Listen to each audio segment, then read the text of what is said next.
go from current slide. All right. Let me just hit a couple of issues here, just to keep it before everyone, though I'm preaching to the choir, I think, here. First test, still missing 1, 2. No, 2. 2 first tests. Second test, 1, 2, 3. No, I'm sorry. Just 1 first test. No, sorry. 2 first tests, 2 second tests, not the same 2 people. Okay. Test 3, I got a couple in today, but before that there were a few out. So I got most of those in, so keep them coming, folks. And y'all have test 4 already, right? Okay. Test 5 will be this chapter we're working on now. Okay. Now where we left off last time was page 466. We're on the section, very short section on Ohm's law. We're doing example 2, bottom of page 466. Any questions or anything before we get going? Okay. A flashlight bulb is connected to 2 dry cells with an equivalent voltage of 3 volts, 3.0 volts. So we'll label that. Let me get my pen set up. Okay.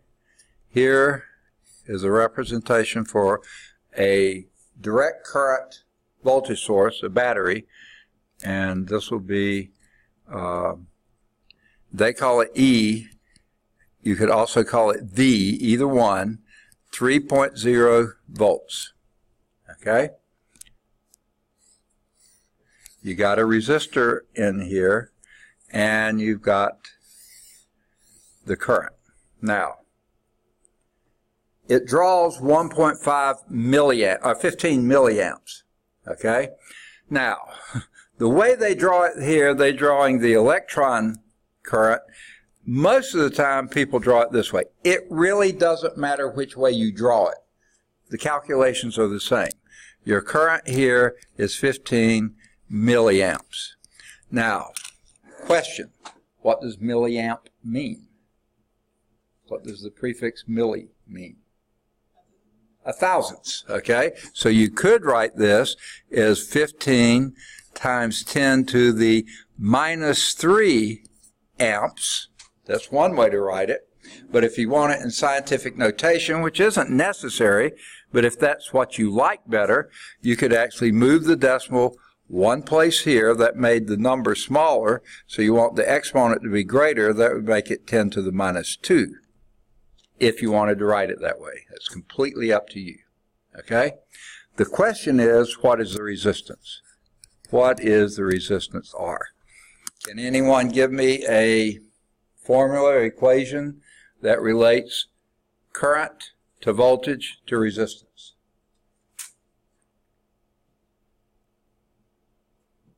The title of this section is Ohm's Law. Okay, what does Ohm's Law state? There's 3 ways to express it. State any one of them. I is equal to V over R. Okay? Now, there's 2 ways you can approach from here. We can either change that formula so you're solving for R rather than I, or you can plug in the numbers that we have and then solve for the variable R. I really don't care. Which would you like to do? Solve the equation literally first, or plug in the numbers and then solve it? Plug and chug or chug and plug, I don't care. Solve for R. How do you do that? Okay, she knew it right off the top. R is equal to V over I. Now, if you didn't know that or remember that, you could have multiplied both sides of the equation by R. Okay, that wipes out the R's on the left. And then divide both sides by I. And that wipes out the I's on, wipes out the R's on the right, I's on the left, and that gives you R is equal to V over I. Okay, so now we can plug and chug. And this will be V is 3, and V is either V or E. They mean the same thing. 3.0 volts divided by your current, 1.5 times 10 to the minus 2 amps. Okay? Sorry. Itchy nose, we're going to have company. Now, one advantage of getting it into this form, 3 is divisible by 1.5 by how much? 3 divided by 1.5. Yeah, 3 divided by 1.5. Just do that division. No. 2. Okay? Now, here's a little catch here. When you have a 10 to the minus 2 in the denominator, you can move it upstairs and make it 10 to the second. Change the sign of the exponent. Now, one thing I didn't do correctly here, we have 2 significant digits everywhere, so that should be 2.0 times 10 to the second. And what do you measure resistance in? What unit? Whose law is this? Ohm. Okay? And if you didn't like writing in scientific notation, you could just write this as 200 ohms. But in that case, you need to put your bar over the middle digit because you only have 2 significant digits. That third 0 is not significant. The second one. The first one is, the second one is not. Okay. Does that make sense? If you're doing it on a calculator, you don't have to remember about the rules for removing exponents and that kind of stuff. Your calculator will do that correctly for you. If not, get you a new calculator. Okay? And they wrote it exactly this way. 2, 0 with a line over it, 0 ohms. Very good. Any questions? All right. That finishes 17.6. Well, there's a paragraph here that I didn't mention. Let me just mention this to you. Electric shock is a very real hazard, not just to electricians, to anyone working with electrical equipment. Okay? Now, most of the time, we're well protected because our whole systems are set up, so it won't be an issue. But the resistance of the human body, dry, would normally be in the range of 100,000 to 500,000 ohms. That's a lot of resistance, okay? But if a person is standing in a bathtub, his or her resistance is greatly lowered by the water, okay? Any electrical appliance falling into the water could deliver enough current to cause death. Here is the key. A current as small as 0.070 amps can cause serious damage to the nervous system and can be fatal. That's 7/100ths of an amp. This we were talking about 15 milliamps, which is 15 thousandths of an amp. So 7/100ths of an amp would be a little bit more than that. So a flashlight, 2 flashlight batteries are not going to hurt you, okay? But much more than that, and it can. Why is that true? Our bodies are electrical machines. We are run by electricity. Everything we see, we hear, the pumping of our heart, the breathing of our lungs, muscle, everything is controlled by electrical signals. And a little bit of a signal, 0.07 amps, can disrupt that electrical pathway and can be fatal. Okay? I can't remember if I told this story or not when I came from a small rural town in Georgia, and every fall it seemed like the fair came through town. And they set up, you know, I don't know if we had an official fairgrounds, but everybody knew where it was going to set up every year. And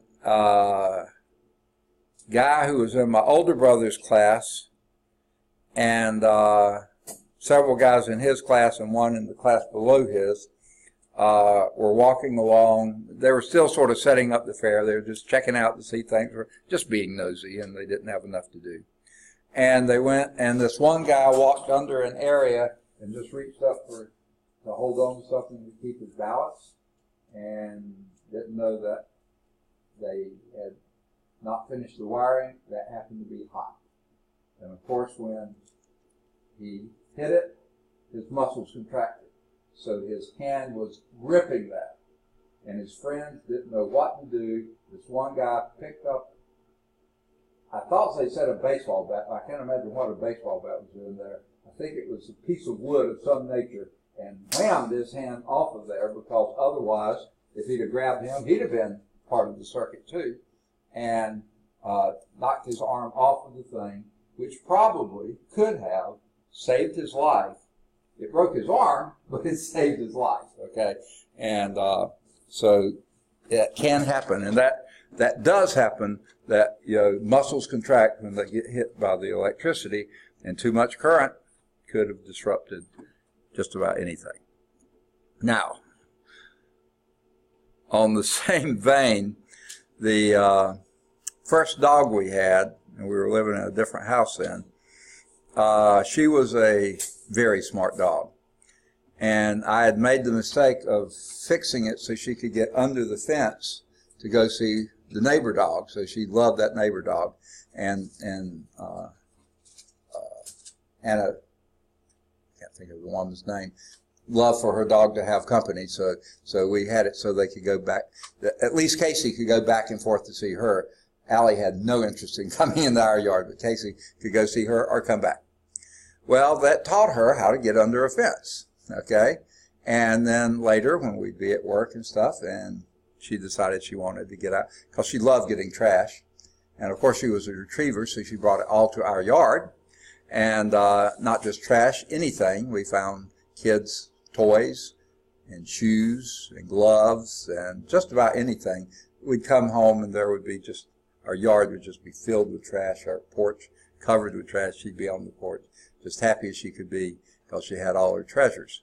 So I tried everything I could think of. I put barbed wire at the bottom. Didn't faze her at all. I staked down wooden stakes to hold it down. She forced them up. And finally, a neighbor in the back said, look, the only way you're going to stop her is to put an electric fence there. Okay? And once she gets hit once or twice, that'll do it. She'll never get close to it again. Then you can turn it off and just, it'll be a sight gag. So I said, fine, and I put up the electric fence, and it did, in general, do a pretty good job. Right near the ground, had a little bit off the ground, about like that. And I came home one day, and there was a squirrel. It could stand on its hind leg and just happened to touch that, and was frozen in place, electrocuted, because it grounded out. But Woody was wrong on one thing. This dog, one or two times, would not stop her. What we think she started doing, because we'd see her do, I thought she was trying to smell or hear to see if she could hear the electricity. My wife was convinced she was getting her whisker up there close enough, and then if it was on, she'd feel it tingle and draw back. But however it was, she could tell when it was on and when it was off. If it was off, she was out of there. Okay. Now, she had a preferred way of telling whether it was on, but that was when I was in the backyard working on something. And then she'd come up to me, just the darling pet that she was, and come and lean against me and push me into it. If I jerked, she knew it was on, and she did get shot. But never mind, that's a dumb story. Okay, but a true one. She was a mess. Okay, so that's 17.6. Let's move on to 17.7, and that, I think, is where we change to the other, well, there we go. Okay, to here, and go to a current slide. Okay. Now, in 17.7, we're going to introduce the first type of circuitry, and this is called a series circuit. And basically, everything else we've looked at has been a series circuit as well. But this is a circuit connected in series. And what we have here is a switch. This one doesn't vibrate like the other one did, does it? This is nicer projector, I think. Okay, connected to a switch. Here is the, don't know why, but here they have the current flowing in this direction, which is the normal way that you would normally do, from high potential to low potential. The other picture had it the other way. It doesn't matter which way you point it. Just the current is flowing in one direction. It's direct current. So it's going from high potential to low potential. Here's your load. In this case, it happens to be a light bulb. Okay? And this is your power supply, your voltage source. Okay? This is a series circuit. What makes it a series circuit? Because the current flows through every piece of the circuit the same way. There are no branches for it to take. So everything, the current flows through everything. So whatever current goes from here, goes through there, goes through there, goes to anywhere. The same current flows everywhere. There's the picture diagram, there's a symbol diagram. Like I said before, the long bar represents the positive side, the short bar the negative side. And the current, you can do either direction you want to, but it's a direct current, it goes one direction. This would be conventional current, the other would be electron current. Doesn't matter which one you put. That's a series circuit. Okay? Now, let's see if they show the next one. No.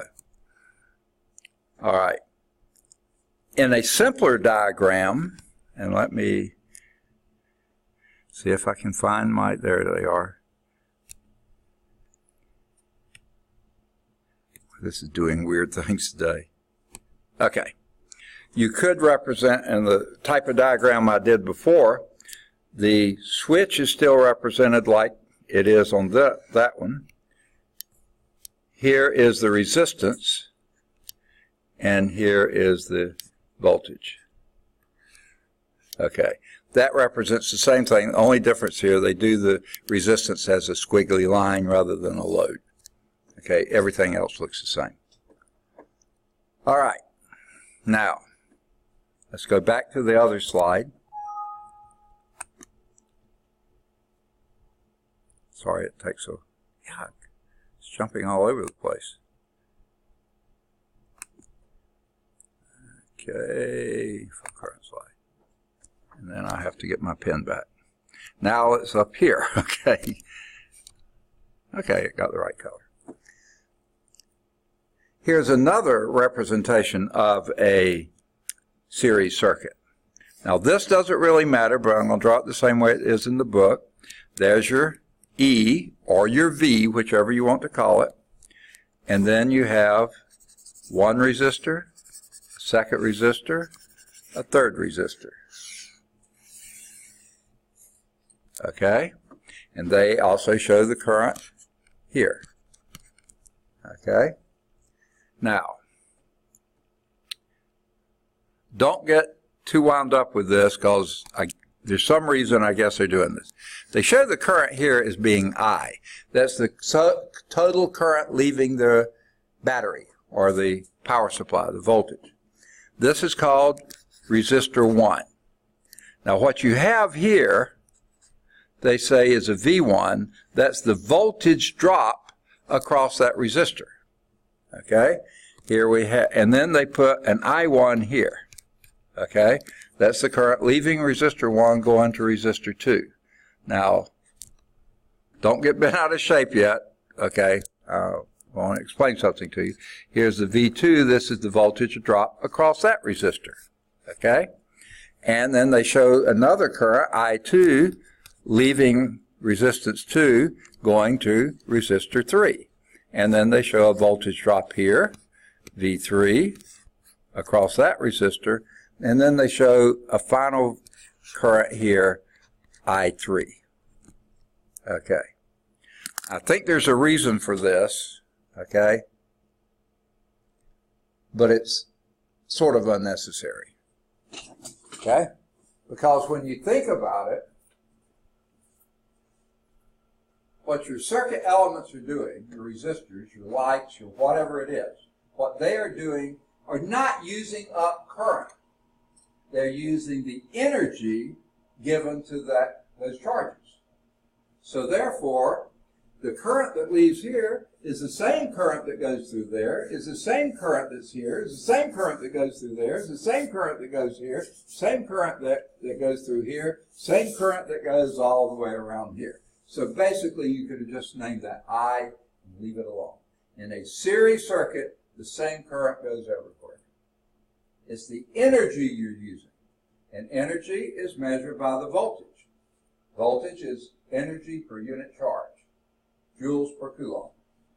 And you see there's one voltage drop across this resistor, another voltage drop across that one, and another voltage drop across that one. Can you name what voltage drop that would be? Hint, Ohm's law.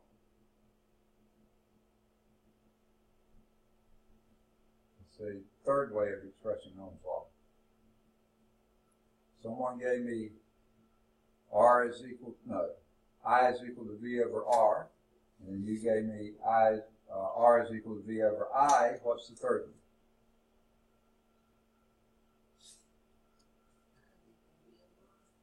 Yeah, I is equal to V over R. Okay, we said that. R is equal to V over I. Right. And V is equal to I over R. No, IR. IR. Yeah, I times R. Okay, remember that's the V up here, I times R down here in your triangular circuit. So this V1 is I times R1. The V2 is I times R2. The V3 is I times R3. And those add up to be this voltage, because the voltage drop across each resistor has to equal the total voltage coming in. Now, does this mean anything to have two sets? The last one had a big bar and a little bar, and that's all. This one has two. Doesn't matter. Okay? What to me this means you have two cells. They could be 1.5 cells. They could be 2.0 cells. They could be two, or they might not mean anything. It just means a battery. No matter how many bars and stuff you have, that's just a battery. They usually will tell you how big it is. So that's how you work a series circuit. The same current goes everywhere in the circuit, so you don't need to name it I1, I2, and I3. It's just I, okay? You do have different resistors, or you can have different resistors, and you can certainly have different voltage drops across each resistor, because the same current goes through each one, so the voltage drop will be R1 or IR1, IR2, and IR3. Those are the voltage drops, and they have to add to your voltage boost that's given by the battery. Okay. Now, that's why they summarize this and say this. In a series circuit, I is equal to I1, is equal to I2, is equal to I3. Okay? It's the same current. You don't need to subscript them. And they say it's equal to dot, dot, dot. As many resistors as you have in series. Okay? This is in series. Your E, your voltage supply here, is equal to V1 plus V2 plus V3. In other words, the voltage drop across each resistor is equal to voltage supplied by the battery or whatever. And you can do a dot, a plus, dot, dot, dot there too. Okay. Now, here is the other issue. Okay? Because you know this, you could write this as E is equal to IR1 plus IR2 plus IR3 plus dot, dot, dot, right? What a pain in the neck this is. Okay? Now, guess what? Those are the same I's in a series circuit through all of them, so you could divide everything on both sides by I. Even the E by I. And what's E over I? V over I? What's that by Ohm's law?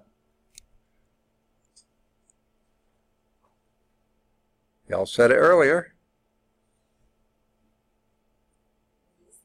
That's your resistance. And this one we call the effective resistance. They just call it R, but this would be, and you see this is R1 plus R2 plus R3. So in a series circuit, the effective resistance is the sum of all your resistors. That's what it is. Now, do any of you remember the old days when Christmas tree lights If one bulb went out, the whole strand went out. That's because that was a series circuit. Okay? Now, we have a very small greenhouse behind our garage that we put together, and I did a platform for it and everything. So we could put some of our plants there that'll die in the wintertime. We put heaters in there and keep them live if we can.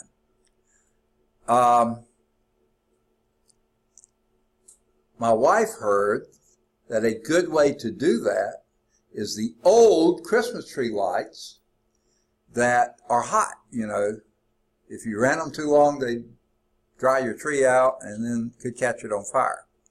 So we went to all of my brothers and sisters and everybody we knew who had old lights that weren't using them more and said, can we have the old lights? And they said, oh yeah, sure. Yeah, we're not using them. They're too hot. Well, we strung those around the greenhouse, and that's what we use to keep our plants warm. Rather than have a heater in there, just use old Christmas tree lights. Okay? It also looks very festive too, because you can see it glowing at night and it's all colored up. It was really pretty. One of the problems were, though, if I strung too many strings together, it would blow the fuse. Why? Because they were in series. And the more you put in series, you're adding the resistor to the resistor to the resistor. And if you add them all up, at some point you're going to get too much resistance, drawing too much current, and you blow the circuit. Fortunately, the circuits had fuses, so even though I got about 5 or 6 strands, I can only use 3 at a time because they will blow the fuses. Okay, that's a series circuit. All right, let's do example 1.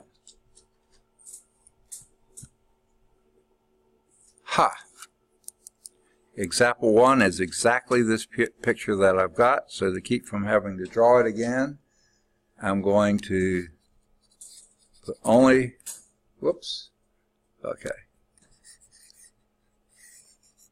only the parts that they have on it.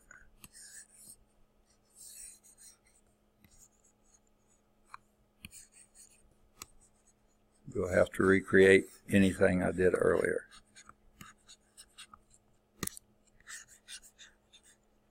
And I'll take all these off, because those are your answers.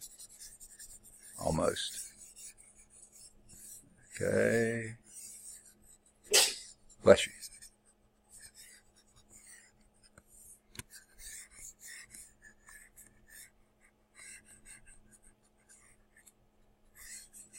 All right, it would have been faster to destroy it all over again, wouldn't it? But it felt lazier to do it this way. Okay, I think I've got it. All right, this time what they did, they labeled the resistors. 7.00 ohms, 9.00 ohms, and 21.0 ohms. Oops, I must have lost R3. There he is. Okay. Find the total resistance of the circuit shown here. They didn't show any voltage. They didn't show any current. All they're asking for is the total or effective resistance, which we called R before. And what is that in a series circuit? Hopefully you just wrote it down, because I just erased it. In a series circuit, what's the effective resistance?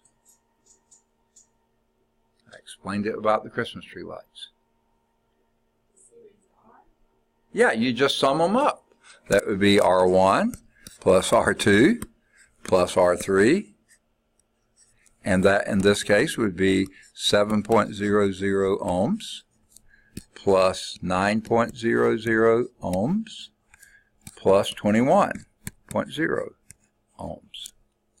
Now, to me, the easiest way to add those is 9 and 21 is 30, plus 7 is 37.0 ohms. Only have 3 single-digit digits because you have them everywhere. Yep, that's it. In a series circuit, Later, other circuits, it's not going to add that way, but in a series circuit, that's all you do. Add them up. The more resistors you add, the more resistance the whole circuit has. Which kind of makes sense, doesn't it? You would think everything worked that way. Okay? Unfortunately, it doesn't. Okay? Ready for example 2? All right. Example 2 is going to start off similar but different.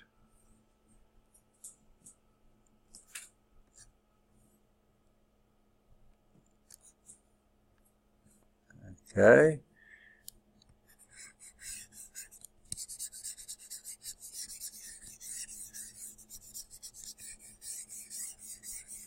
Now this is going to really mess up everything, but I've got to do it.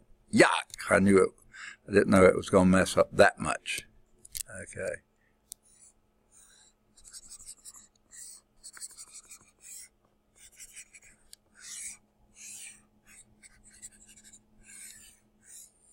Okay, it has an R4 down here.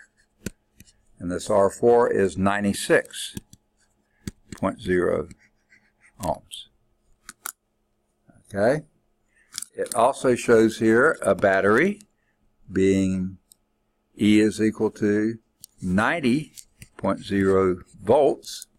And they show here the current without giving you any information about it. And they show that same current is over here, which of course it is, because in a series circuit, same current everywhere. All right. And this one doesn't ask for total resistance. It asks for what's the current, because that's the one thing on there we don't know. Oh, whoa, wait. I didn't fill in the rest of it. This is 5.0 ohms, 13.0 ohms, 12.0 ohms, 96.0 ohms, and 90.0 volts. Okay. Now, how do we calculate the current? What we're looking for is I.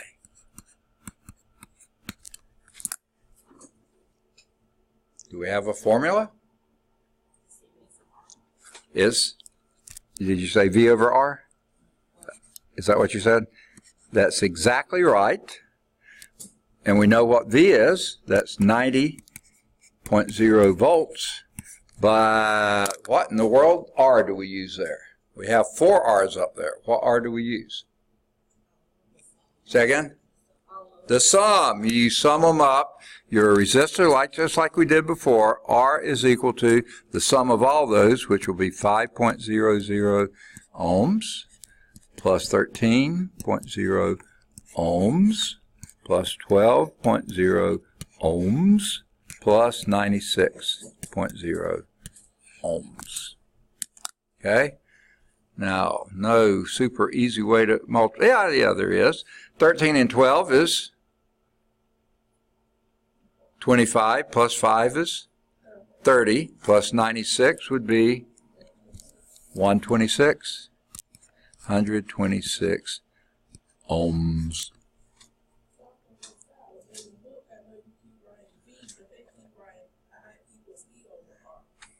Okay. Okay. E and V can be either one of them. You can write either one of them. I think I wrote that because I thought that's what somebody said. Okay.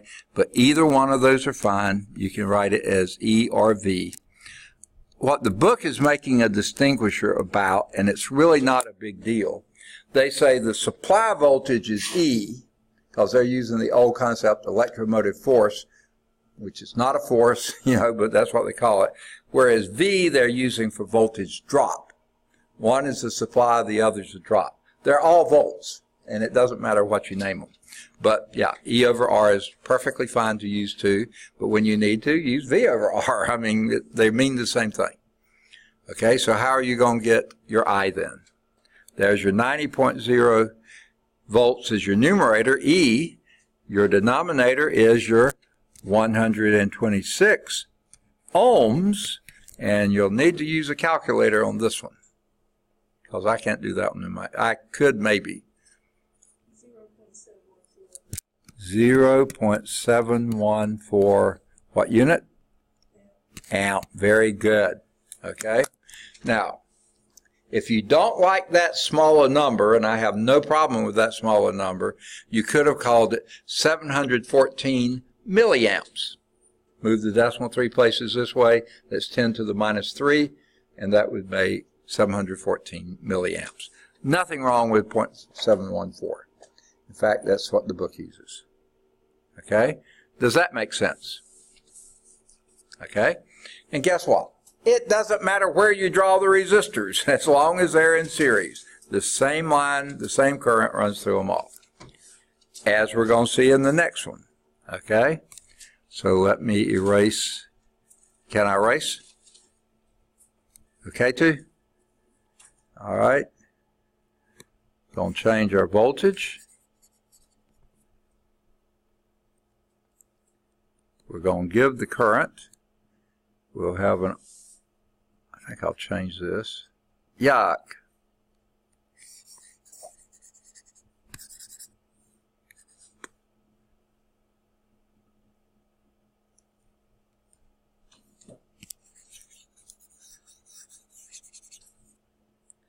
Okay. Let me get all this out of here.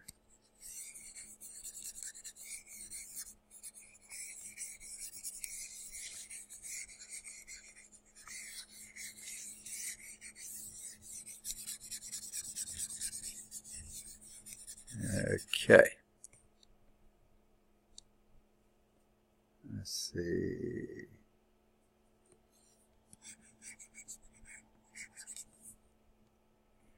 All right, let's see what we can do here.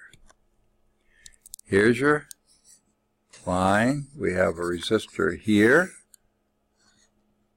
a resistor here, a resistor here.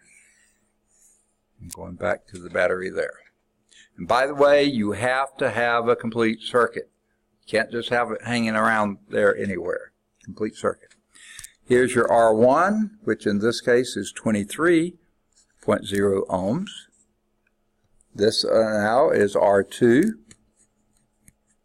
which is 14.0 ohms.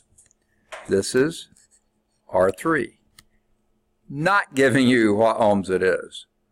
Here's your E or your V, it doesn't matter, 115 volts. Now, I've got something to say about that. And they do tell you this time the current is 3.00 amps. Now, this is just a moot point.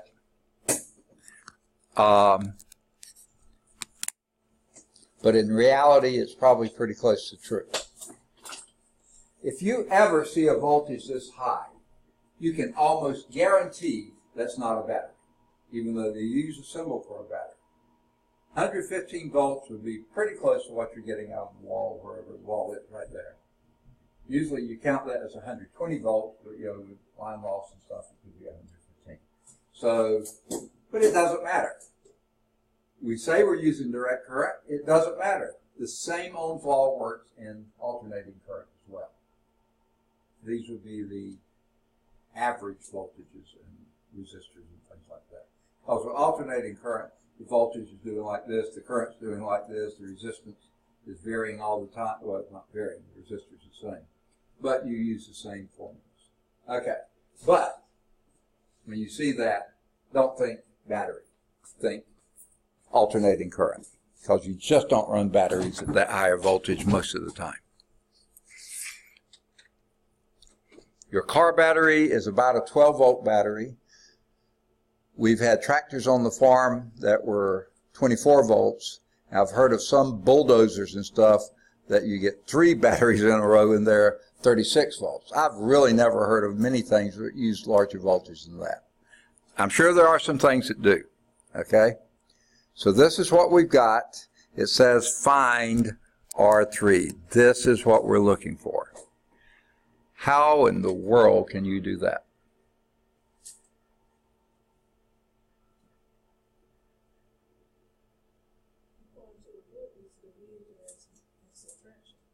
Okay. Now, I assume this is what you're saying by the book. Okay? You know that the effective resistance, or the total resistance, if you knew that, R, then you could determine that from E over I, right? R is equal to E over I, or V over I if you prefer that form. It doesn't matter. And in this problem, that is 115 volts divided by 3.00 amps. And that won't go in even. Goodness gracious, this thing is such a pain in the neck. Okay. That won't go an even number of times, but someone punch it on a calculator, see what you get. What's that? 38.3, is that what you said? Okay, 0.3 ohms. Okay. That's the total resistance in the circuit. Now, what is the total resistance of a series circuit? Add them together. So this R is going to equal R1 plus R2 plus R3. And guess what? We know R1, that's 23.0 ohms. And we know R2, that's 14.0 ohms. Okay, we don't know R3, so leave that as a variable. Okay, so what we do, we add those two together. That gives us 37. And when you subtract it, you have left 1.3 ohms. So that's what R3 is, 1.3 ohms. And that's what they got to. Good for them. Does that make sense? The total resistance in a series circuit is the sum of the resistors. The current in a resistor in a series circuit is the same everywhere. The voltage, of course, is the same everywhere, but the voltage drops would be added around the circuit. All right. Ready for example 4? Find the voltage drop across R3 in example 3. So what we want is the voltage drop here.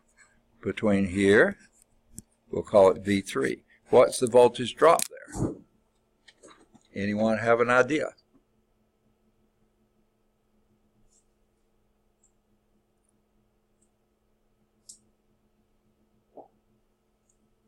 Any idea? You're looking for a voltage. Guess what? We just calculated the resistance, so we know what resistance is, and they told us at the very beginning the current, which is the same everywhere in the circuit, they told us what that is. So can you get voltage drop from that?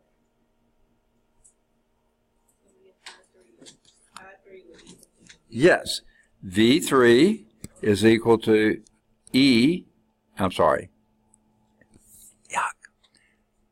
voltage is equal to current times resistance. I wrote E rather than I. Okay. Such a pain in the neck. Goodness gracious, why won't it do? Okay, that time it did. I times R3. Because the same current is the same everywhere in a series circuit. So I is 3.00 amps. And multiply that by, oh, and I miswrote that, and y'all let me get away with it, didn't you? Wait. That, actually, they did it too. I guess we're okay. 1.3 ohms. Why didn't they insist on 3 significant digits there? Because when you subtract, you don't count significant digits anymore. You count the same number of decimal places. You only had one there. You only have one. You had one for here, so you only have one there. Adding and subtracting, you go by number of decimal places. Multiplying and dividing, you use significant digits. Just a pain in the neck, but true. Multiply that by 1.3 ohms, and that gives you what? 3.9 volts. Very good. There's the voltage drop across that resistor And notice we can't use 3 significant digits because that ohms was only in 2. So they were stuck with 2. So when I wrote that extra 0 there, I was incorrect. Okay, that's 1.3 ohms. All right. Any questions on that? Okay. Here's to summarize what we just did. Do you need this up a little longer? You got it? Okay.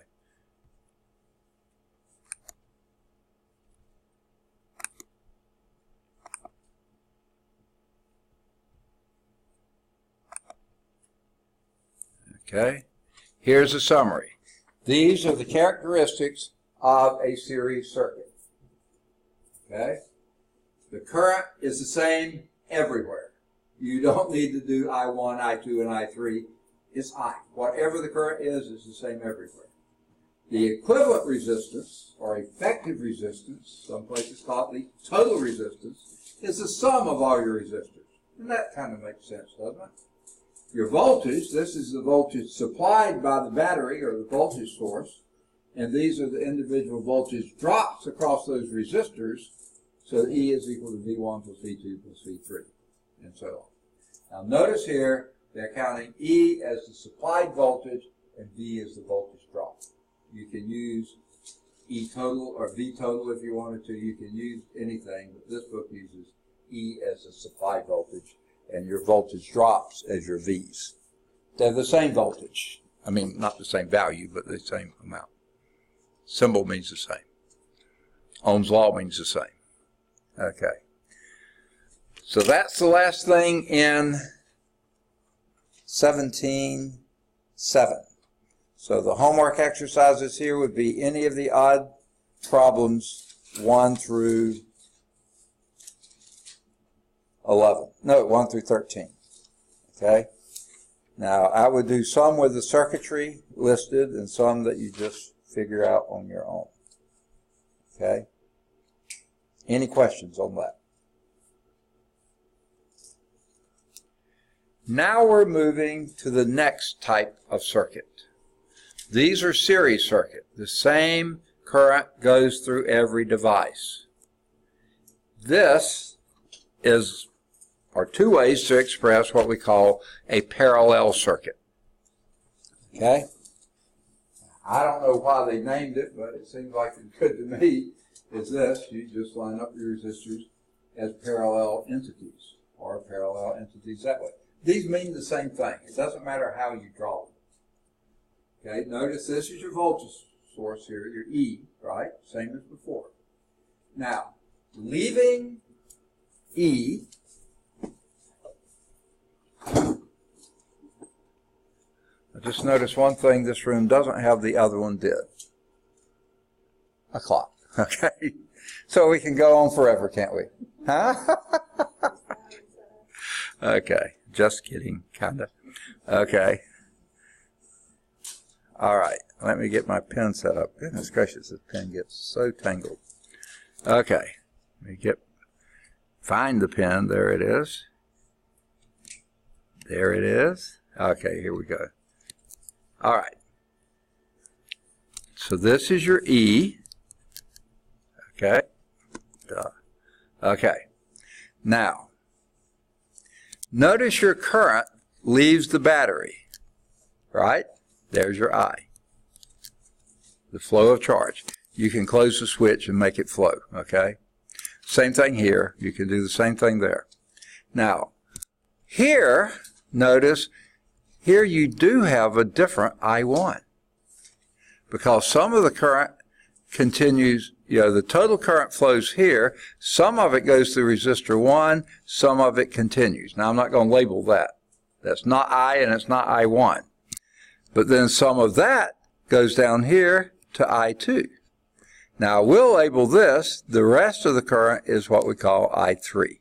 So this one back here is I2 plus I3, but rather than mess it up like that. And you can do the same over here. Once you close this, this is your total current I, and then I1 goes this way, I2 goes this way, and I3 goes this way. That's a little bit neater. And guess what? I comes out of it, and I goes back to the battery. Pain in the neck. Okay? That's your total current. Okay? So, here's the difference. Think back on a series circuit. The current was the same, but your voltage was split. Part of the voltage went to this one, part went to that one, part went to this one. In this one, looky here. You measure the voltage across here, whatever that voltage is, it's that. It's the same here, it's the same there, it's the same here. It's the same here, here, here, and here. The same voltage is across all of those resistors. So your E is the same in this problem. You don't have a different voltage drop. It's the same. Okay. Let me take that back. It's the same across all. I won't take it back. I'll leave it like that. But your current is what gets split, not your voltages. Some of the current flows through this one, some through that one, and some through this one. Or written this way, some through that one, some through this one, some through that one. They mean the same thing. Then they all come back together to form the same current you did at the beginning. Okay? Going back to the battery. So that's the difference in a parallel circuit. Now, are anything done in parallel circuits? Just about everything, okay? Except for car batteries and things like that. When I hit the light switch here, does first one bulb come on, then another? No, they all come on, okay? Now, if I took out one tube, do the rest of them go out? No, they're not in series, they're in parallel. The same voltage is across each tube, okay? That's in parallel. When I plug in my battery to the wall there, if I plugged in something else, anyone got anything to plug in there, those are parallel. I can unplug mine, yours don't go out, unplug yours, mine doesn't go out. They're in parallel. Most things in our houses and stuff like that are parallel. Only those old Christmas tree lights were in series. Well, there are some other things in series, but we'll get to that later. Okay? So, I don't think they have these rules. No, let's do the rules here. In parallel, the total current is equal to I1 plus I2 plus I3 plus ... as many currents as you have, as many elements as you have. Your voltage, however, your E is equal to V1, is equal to V2, is equal to V3, is equal to ... In other words, such a pain in the neck. Okay? The voltage across here is the same as the voltage drop across there, is the same as the voltage drop across there, is the same as the voltage drop across there. Because if you have your voltmeter, you put across here, you measure a voltage, put it across here, it's the same voltage, across here, it's the same voltage, across here, it's the same voltage. On the series, it would be different because you have a different voltage drop across each resistor. Here it's the same voltage drop. Okay? So your E's are the same. Whereas in the series, the I's were the same and the E's were different. You add the voltage, individual voltages. Now, here's where it gets weird. If you didn't think it was weird enough before. If you think about what your voltages are, now let's see. Think about what the currents are. The current is V over R1 plus V over R2 plus V over R3. Because it's the same voltage, remember? Plus ... Okay? And this is equal to E over your total resistor. But all these E's and the V's and everything else are the same, so you could write whatever it is, you write it down. So what does that give you? Let's just say 1. They're 1s or whatever. Then your resistors are 1 over R1, 1 over R, that's the effective resistor, is equal to 1 over R1 plus 1 over R2 plus 1 over R3 plus ... Okay. Now, that, folks, in some senses seems bizarre. Because I'm not sure if you're used to adding fractional forms, but pick me 3 easy numbers that are multiples of each other to write down. Resistance 1. Pick a number. 2. Let's call it 2 ohms plus, what's another one? 3 ohms. And what's another one? How about 6? You mind if I use 6? Here's why I want to use 6. Because 1 over 2 ohms is the same as 3 over 6 ohms, right? 3/6. Right? 1/2 is 3/6. Plus 2/6, a third is 2/6, plus 1/6. What do those add to? 1. Okay? So that is 1 over 1. For that to be 1, right? So look at here. If this resistor is 2 ohms, that's 3 ohms, that's 6 ohms, your effective resistance is 1 ohm, less than any of those, every time. So your effective resistance gets less and less and less the more resistors you put in the system. Now what does that mean? Same voltage, lower resistance as you get more and more on there, that means the current goes up because you're having to supply current to every loop in there. And after a while, guess what? You got so much current flowing, pop. You blow a fuse or a circuit breaker. And that's exactly what happens when you put too many things in parallel. Or you burn your house down, or whatever, because you'll get too much current going through those wires. They get really, really hot. Okay? Now, all right, I didn't know it was starting today, but it started today. Okay. All right, drive safely. So that's something totally bizarre. Would you have thought that the more resistors you put in a circuit, the lower the resistance goes?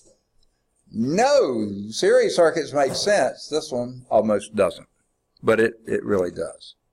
Okay. So that's the rule for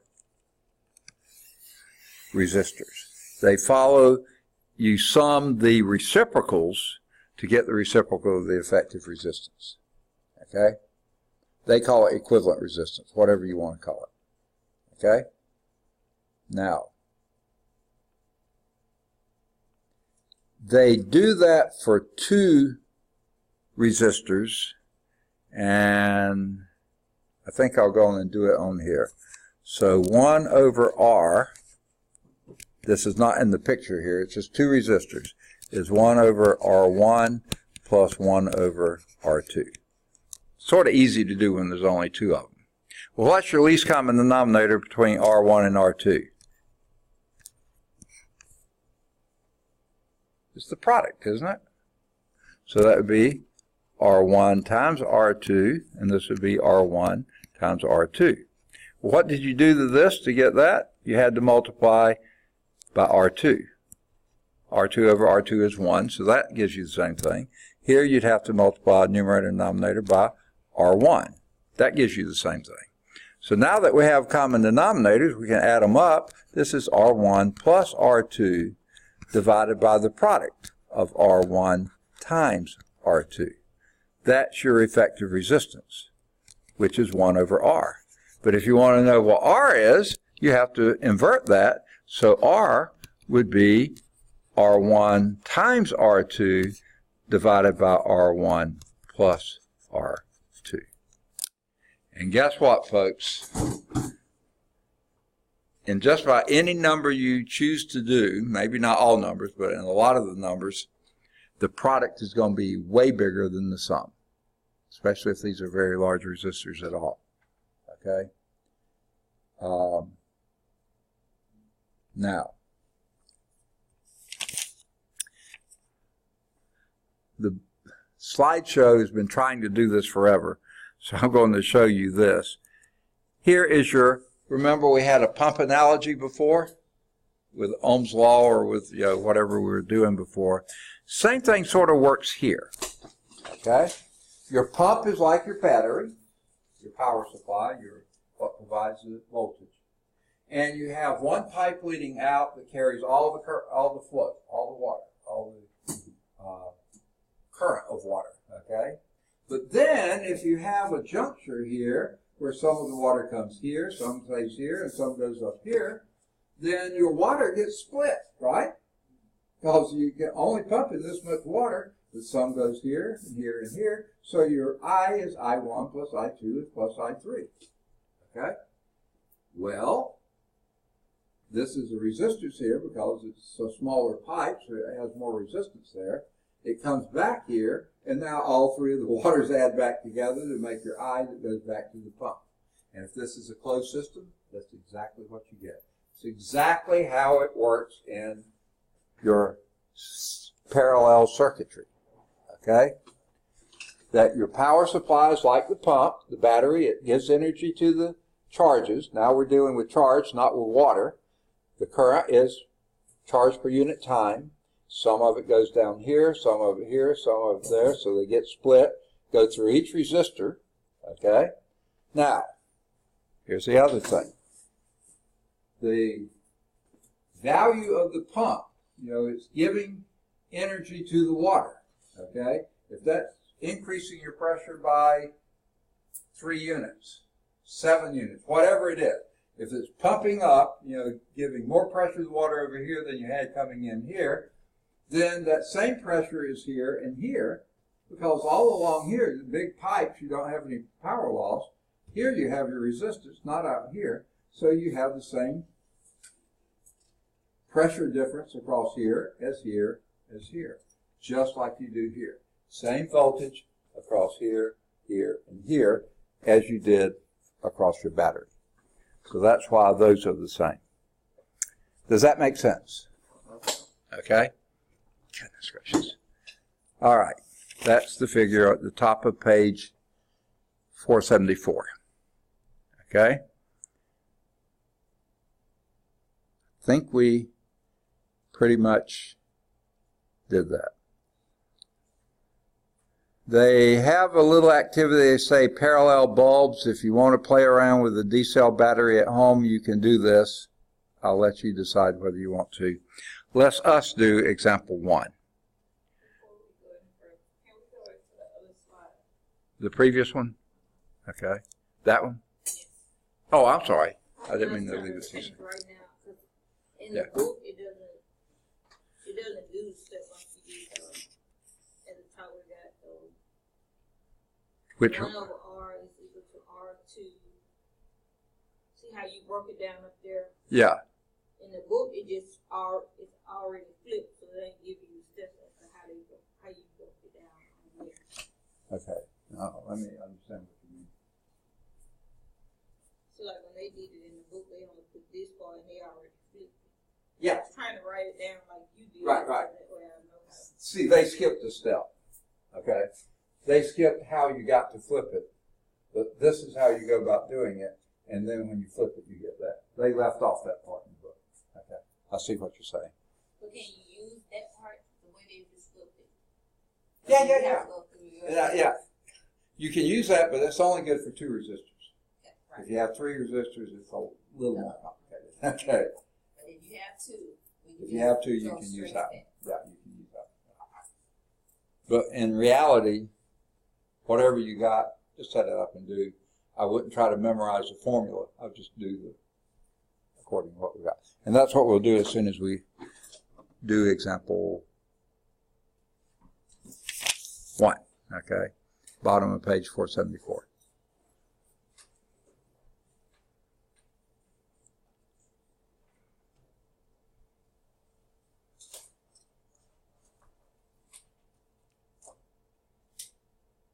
Okay? Everybody got it? Okay. Now, actually, I'm glad you got me back to this page because this is exactly the one to do for example 1. Here we have a battery. Here we have an R1. They tell us this is 7.00 ohms. R2 is 9.00 ohms. And R3 is 12.0 ohms. Now,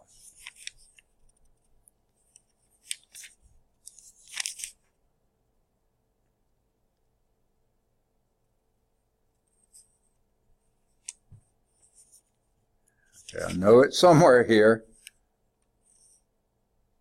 No, not quite. Back in example 1 of the series section, they had 7 ohms, 9 ohms, and 21 ohms. This one they're doing only 12 ohms. Okay? I thought it was going to be the same. Okay? So it says find the equivalent resistance of the circuit. What we're looking for is your capital R. Now, don't try to use the 2 system. You have to do this in pieces. Okay? What do we do first?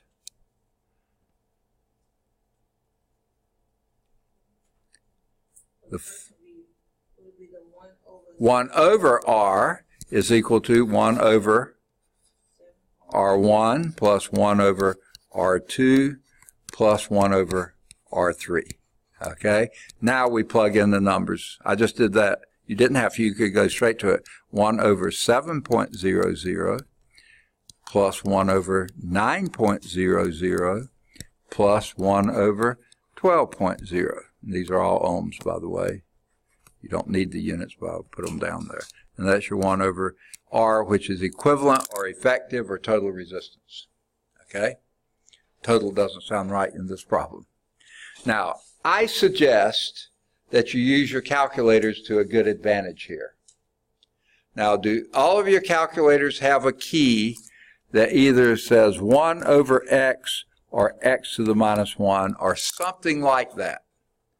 Do you see that key? You don't have a calculator today? Are you using a phone? It may be on the phone too. If so, I'll help you look for it if you can't find it. You want me to help you look? You got it? Okay. So here's what I would do. Using that key, I would do 7, press that key, plus 9, press that key. See, that key flips it. Plus 12, and press that key. And that's equal to some number, right? Now press that key, and that gives you what R is, because that flips that number. Oh, okay. I'm sorry, I thought you were... Okay. Let's see what you got. That's it, x to the minus 1. Okay. So that would be 7, that, plus 9, that, plus 12, that, equal, and then do this again, equal. Okay, and I don't know what, tell you what that is.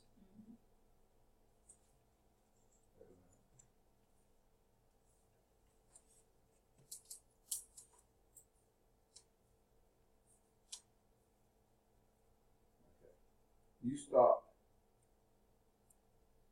right there. That is your answer, and then you have to plug that in. 252 divided by 85. I went 1 time too many with my equal. So you do 7, that key, plus 9, that key, plus 12, that key, equal, that gives you 1 over R. Press that key 1 more time, that flips it and gives you what R is. And hers left it in a rational form. You need to just do the division. What did you get as your answer? 2.96. Is that what you got on your calculator too? Oh, okay. Now, here's always a good check. It doesn't tell you whether your answer is right or not. It just tells you that number there in a parallel circuit is always got to be less than the smallest one of those. And it is. 3 is less than 7. That's the smallest one here. It's always going to be left is the smallest of those other numbers. Make sense? All right. Oh, they showed you that same thing at the top of the page. Sorry about that. See, on top of 475, I didn't know they were going to do it. They showed the same thing that I just showed you. All right. Now, unfortunately, the sad news is we've run out of time, haven't we? Okay. Get over it, folks. All right. Did y'all email all the other students, say, it's too hot in the classroom, you don't have to come today? Okay. Okay. All right. We'll start next time at example 2. Okay. On page 475. Okay. Now, let me also tell you this. After this, we do compound circuits, which is 17.9, and I think that's the last we do. So I'll try to have your test on this chapter, chapter 17, ready for you next time. Okay? Knock on wood. Okay. Any questions? All right. Good deal. So is it just 17.9 as far as going in this chapter? I think so. No, yeah, 17.9 is as far as we go. 17.10 is, the other stuff's interesting, but when I looked at your course description, I think it was, and matched it up, 17.9 is as far as we went. So we did 17.3, 4, 5. We actually did 6, 7, 8, and 9. So we did quite a few sections, but they were all short and pretty easy. Good deal. All right. Good deal. Means have a good weekend. That's part of your homework assignment. Now, of course, that means doing physics. That'll make it good, right? Of course it will. All right. So